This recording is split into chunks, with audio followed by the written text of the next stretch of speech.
আমরা আজকে দেখছি কি ভগ্নাংশের লসাগু। ভগ্নাংশের লসাগু যখনই বের করতে যাব আমাদের মাথায় রাখতে হবে ভগ্নাংশের কয়টা জিনিস থাকে? কয়টা জিনিস থাকে? দুটা। একটার নাম কি লব আর একটার নাম হর।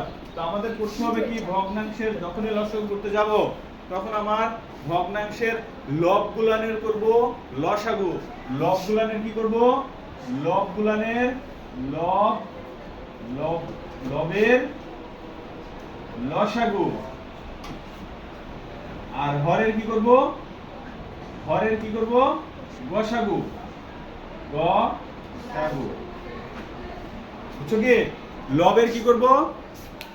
লব গুলানের কি করব? লসাগু। আর হর গুলানের কি করব? গসাগু। একটা আমরা দেখলে বুঝতে পারবো যে কি হয়। 2 ভাগ, একটা উদাহরণ দেখলে আমরা বুঝতে পারবো। একটা আছে 2 ভাগ 3, আরেকটা আছে কত 6 ভাগ 7, আরেকটা আছে 4 ভাগ 15। এই অঙ্কটা দিয়ে আমাদেরকে বলেছে যে এর লসাগু নির্ণয় করো। কি বলেছে? এই অঙ্কটা কি নির্ণয় করতে হবে? লসাগু।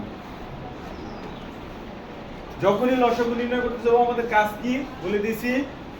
কাজ কি? লবের লসাগু। তাহলে লব কি কি আছে? লব কি কি আছে? লবের লসাগু কি কি আছে?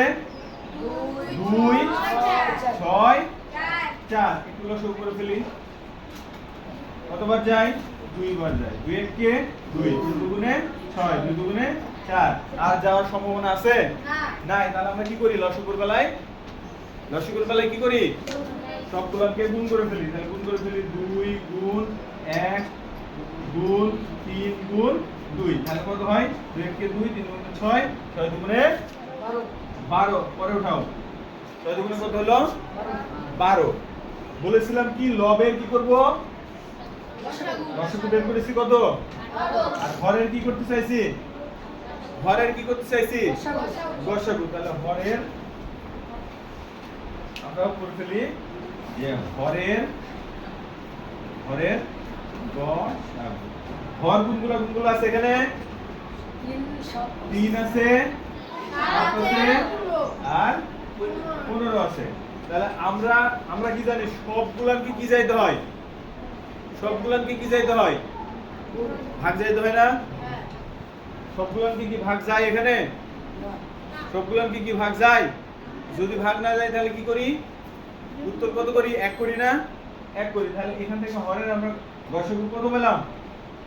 1 পেলাম না? যদি ভাগ না যায় 1 পাই না? তাহলে আমরা এই যে এখান থেকে ভগ্নাংশে যদি লসাগু বের করতে চাই এই অঙ্ক থেকে, তাহলে লসাগু কত হবে? লসাগু কত হবে? 12 ভাগ 1। বুঝা গেল কি? কত হবে? 12 ভাগ 1। আমরা আরেকটু সহজ আরেকটাতে যাই।